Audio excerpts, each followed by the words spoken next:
inyuma y'amakuru yaraye yongera arazinduka akwiragira ku mbuga ngurukanabumenyi anemeza ko umutambukanyi w'umukuru w'igihugu Nyacubahiro Faci Beto Chilombo ari we Denise Ngiro Chisekedi araye hatswe kugandagurwa canke ho bahabaye attentat d'assassinat hariya muri Leta Zunze Ubumwe za Amerika muri Washington. Aya masanamu muri ko murabona uyu numwe mu bagaragara canke bagaragaye nk'umwe yari mu gitigiri c'abagize abatandatu bagirizwa canke bashatse kurara bagandaguye umutambukanyi wa Chisekedi Chilombo. Turaje tubabwire igihugu c'u Rwanda canyaragashije gihekoresha umuvuduko udasanzwe gisobanura kiza kwisigura, ariko ndashaka twumve tugerageze gushishoza no kuyumva neza no kwiyumvira umuco canke amajambo ndabice mu muserukizi wacu hariya muri Leta Zunze Ubumwe za Amerika ivyo asobanura, hanyuma dukoreshe ubwenge kuko twarahawe ubwenge nkuko twatangwe tubamenyesha mu gatondo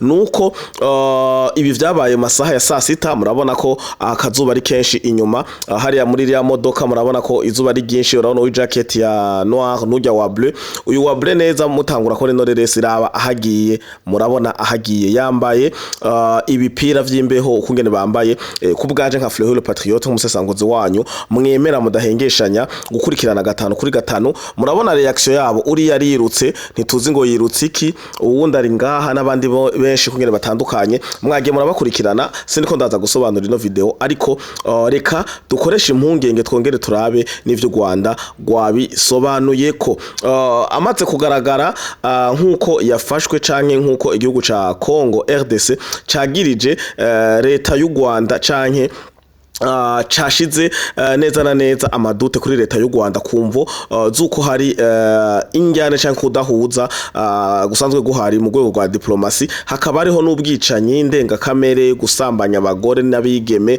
kwica no kwiba bikorwa n'igihugu c'u Rwanda ari mu burasirazuba bwa Kongo. Nta nkeka Patrick Muyaya umuvugizi wa Leta ya Kongo yaciye afata mikro baratsa kamera arasobanura ko umutambukanyi mukuru w'igihugu yubaha cane yaraye hatswe kugandagurwa. Ibi navyo aravuga ati ariko ni muzima dukenguruke aba individu canke abo bakekwa ko bashatse gukora ivyo bintu nta nkeka boba ari abanyarwanda bivanye na klima iri hagati yacu. Igihugu c'u Rwanda rero caje reka tugaruke inyuma ya kano karuhuko.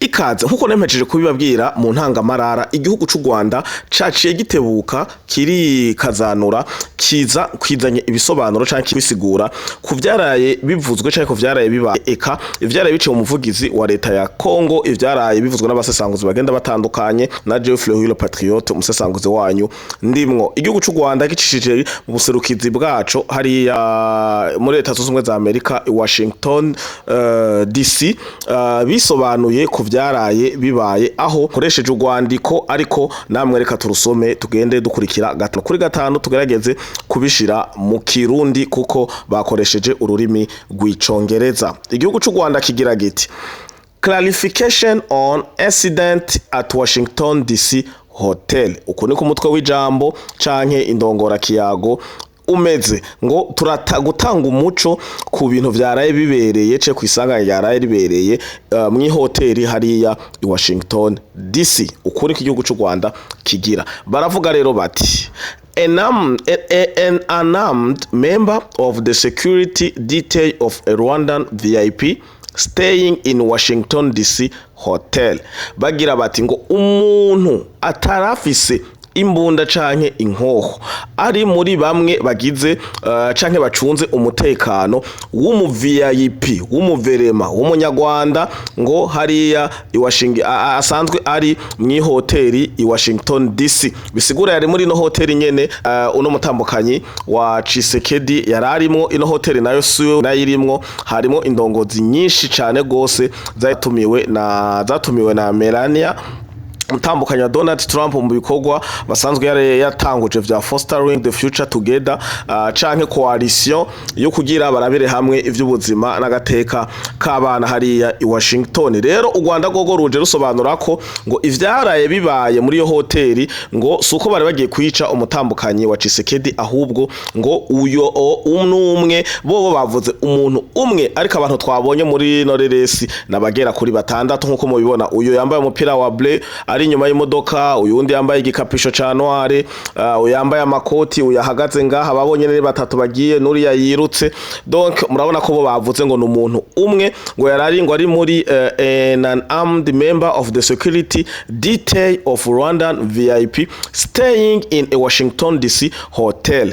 Inadvertently encountered security agent of the RC delegation in a hotel hallway accessible mutegere to all guests.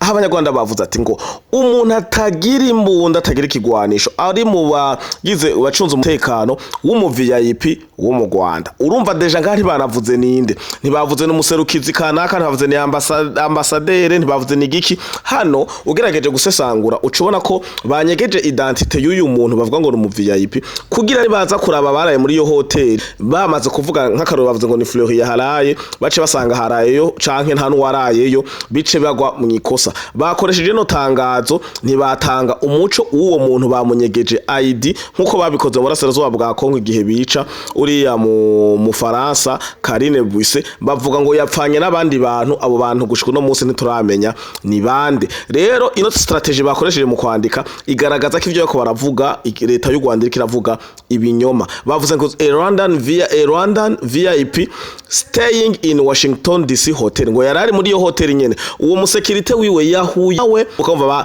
accidentellement bahuriye ahantu ngo hasanzwe haca abantu bose baba batumiwe canke abantu bose bari muri yo hoteli. Niho yahuriye ngo n'aba agent ba delegation ya RDC nkuko yavuze ati inadvertently encountered security agent of DRC delegation in a hotel hallway accessible to all guests. Rero ngo bahuriye ahantu haca abantu bose, gusinzi gituma mwamwagirije ko yaragiye kwica muka Tshisekedi. Barandika babandanya bavuga bati both delegations were staying at the same hotel. Ngo delegation yo muverema canke mu VIP w'u Rwanda ni delegation ngo ya muka Tshisekedi ngo bose bari baraye canke bari muri iyo hotel. Bisigura ko nta gishasha cari kirimwo, ngo ahubwo nuko bose vyatubiranye bari muri iyo hotel. Uko niko biri. Rero twaba tuzi ko iyo hotel abarimwo muri iyo hotel majorite natumiwe ni ibihugu 45, bisigura ko ari abadamu b'abakuru b'ibihugu canke babaserukiye 45. Ariko kuva ku munsi wejo twaramenyesheje ko Janet Kagame canke umutambukanyo wa Kagame atarimwo mu batumiwe. Uyo muverema ninde ateye isoni kuvuga canke nuko muzi ko hari ama information incohérente canke mwatinye kumuvuga izina kumva zuko nibaje gutohoza mu baraye mu hoteli uwo muntu ataza kugaragara. Kino bakoresheje ni imvugo yo kwinyegeza kandi iteye amakenga, kandi umuntu wari wese karakurikira kwiganiro ashoboye gutahura. Barabandanya mu enquête canke mu rwandiko basohoye bavuga ngo akora atanga umuco, bavuga bati the Rwandan detail member was briefly restrained from accessing the elevator. Ngo uyo muntu rero uyo mu membre yari muri security y'u Rwanda, ngo aba security ba Kongo bamubujije bamubangamiye mu kubandanya ko yinjira muri ascenseur. Abandangije bavuga ngo accessing the elevator by DRC security agent nibo bamubujije kubandanya, which was inappropriate and wrong behavior in a common area. Ngo ibi navyo igihugu c'u Rwanda canke uno muserukizi w'u Rwanda eka n'igihugu c'u Rwanda nyene catanze rino tangazo, kuko urya muserukizi muri ukakaro yatanze nitangazo yemeza ko igihugu c'u Rwanda kiri mu burasirazuba bwa Kongo gikorana na M23. Kagame ntiyavuguruje, Olivier Duhungire ntiyavuguruje, inzego zose z'u Rwanda ntizavuguruje. Bisigura uno mugore ko ari wabaranya avuga mu gishingo ca Paul Kagame hariya muri Leta Zunze Ubumwe za Amerika. U Rwanda rero ruvuga ngo ngo uno muco wo kubuza umusekirite wabo guca muri asansere ngo ni umuco utari mwiza cyane kandi w'ubwibone kandi ngo uwakozwe bidakurikijwe amategeko kumvo zuko ngo ari inzira canke secteur rusange in a common area. Barabandanya bavuga bati but the matter was eventually resolved without further escalation.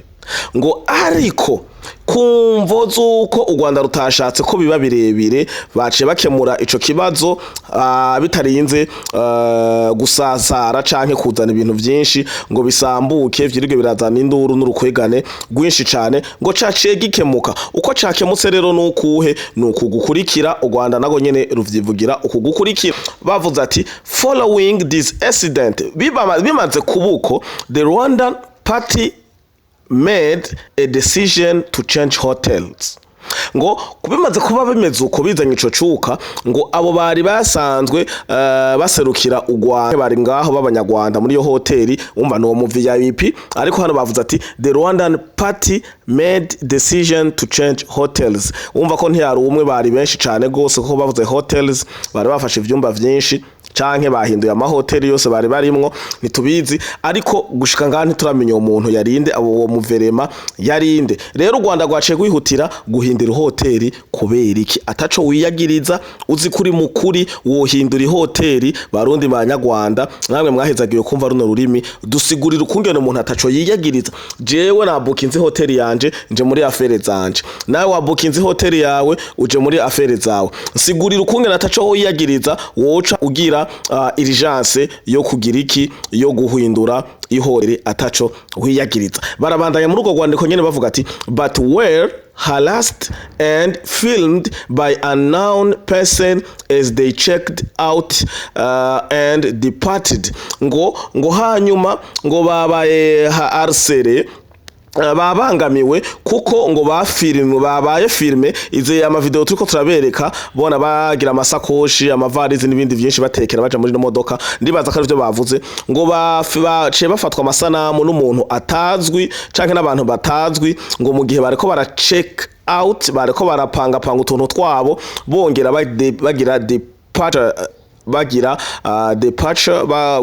bava muri yo hoteli basohoka. U Rwanda rubandanya ruvuga despite this provocation ngo naho canke iruhande ya buno busotozi kuri dusotoye the Rwandan team was restrained and professional at all time. Ngo team y'u Rwanda uruhande rw'u Rwanda gogo rwavyitayemo neza ngo rubikora nk'aba professionnel nkuko rusanzwe rubikora igihe cyose baje kwikubita mu gikiriza kame kwa kundi bo abantu borangiza batikubise mu gikiriza ibi ni vyabo nitwo bibahora. Ariko Paul Kagame eje yababwiye ati ivyo mwe mwishimira uko kwiyemera kwanyu ngo kubamariye iki. Uyu ni Paul Kagame aha mu gihe umwe mu yari yahagurukije muri couple yasa ne kwitariki rakurikira ngo yibereye mu vyayo kuko twese twaje dutahura ko bariko bakumbure barareshanya kuko yabahagaritse ababwira ati haguruka mwebwe sha mumbwire ubwo bwishimiye ubwo bwirasi bwanyu bimeze gute. Mbere Paul Kagame agira akavuga ati murakoze ubwirasi bwanyu butumye menya n'ijambo ubwirasi mu gifaransa kuko uwo mugabo yashasigura avuga ati it's a lack of humility mu gifaransa ngo ni orgueil uko niko vyifashe. Turabandanya na paragraphe ya nyuma aho runo rwandiko rubandanya ruvuga ati there has been gross misrepresentation of what transpired. Ngo habayeho kudatahurana canke ukubitanga uko bo bigombeye uko Kongo yabitanze uko ishakiye uko yo yashatse ko vyinterpreta including blatant dishonesty by the DRC Minister of Information in press conference last night. Agashiramwo ngo wagaragaye mu bayobozi ba leta ya Kongo ni Patrick Muyaya aho bavuze ati ngo harimwo n'amajambo umushikiranganje ajejwe tumatumana ko canke information ngo yarayagaragaje mu ijoro ryarangiye muri press conference kiganiro yaragiranye n'abamenyesha makuru. Patrick Muyaya nawe twambonye ku mbuga ngurukana bumenyi video niba mutazironse zirahari avuga ko Denis Nyakiru Tshisekedi mutamukanyi wa Felix Chilombo Tshisekedi yaratewe ku hoteli giwe kandi aba individu bakaba bataraba identifier ariko ngo akaba yizeye kuko bariko barakorana muri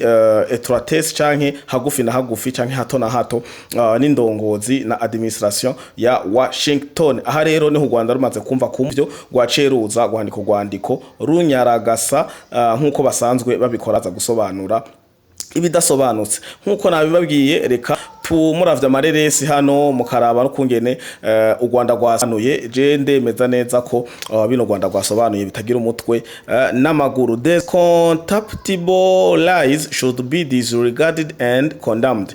Ngo ibi binyoma rero vya Patrick Moya canke vyo mushikiranganje ajejwe information tumatumanako ngo tutegerezwa ngo kubihana twitwarira kandi bigahanwa n'amategeko uko ni ku Rwanda rwarangije munsi gwagize and nkuko mubibona. Dushishoje rero twagerageza gukoresha ubwenge bwacu. Ibibazo bishoboye kuba ari nka bitatu bishoboye guca bivuka. Icambere ko bavuze ko umu VIP wawo uwo muntu w'umuverema security yiwe yahuriranye na security ya madame wa Tshisekedi mu kibanza kiri cabose mu kibanza kigana kuri ascenseur ahantu hose haca umuntu wari we wese none byo ni igico bacatumye bahindura ihoteli mu gihe ataco biyagiriza. Mu gihe ataco biyagiriza uhindura ihoteli gute kandi umwe wese yaje mu vyiwe umu VIP yaje mu vyiwe madame wa Tshisekedi n'izindi ndongozi gusa ico nemeza no kiyo hoteli yarimo aba première dame benshi kuko kijya gikorwa ca Melania mutambukanyi wa Donald Trump kicere gihamagariyemwo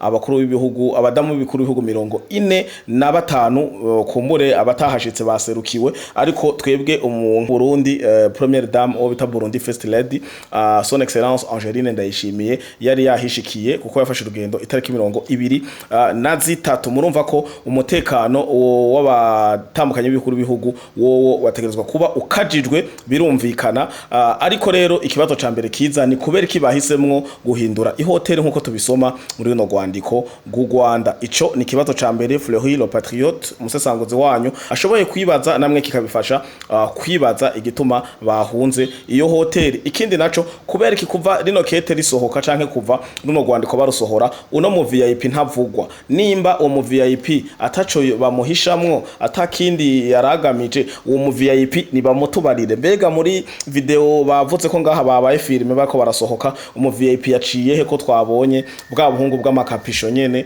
n'amavarizi aribo bari baje basuguma binjira muri za modoka z'u Rwanda za diplomatique z'u Rwanda hari Washington kuko musanzwe mubizi ko basanzwe bafite ubuserukizi bari mu modoka za ambassade y'u Rwanda hariya muri leta zunze ubumwe za Amerika. Ikindi kibazo gikurikira none uyo muverema ni barabe ninde yatanguye kubukinga iyo hoteli nimba yabaje bamusangaho sawa nimba ari we yaje kubukinga zeka ba première dame b'ibihugu cane Burundi na RDC bahari hanyuma akaza kwa bukinga nimba mubaze ni gituma ico ni ikindi naco mbega hoho ko bavuze ngo ni bo barifashe nka coincidence nta kindi kintu cyari kigamije nuko bahuriye muri iyo hoteli. Mbega urazi ko umuntu ushaka kumwica canke kumugirira nabi d'après amakuru amasinema twaravye ubushishozi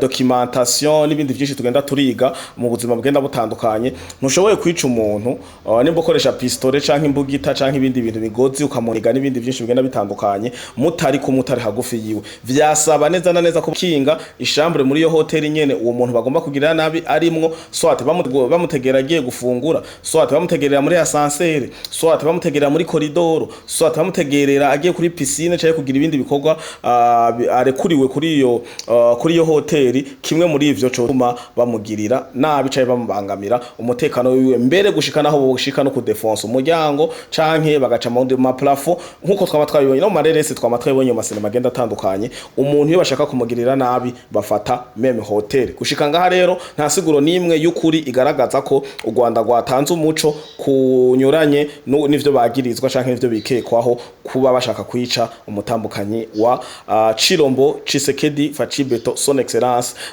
wa leta demokrasi ya Kongo ariwe Denise Nyakiru Tshisekedi.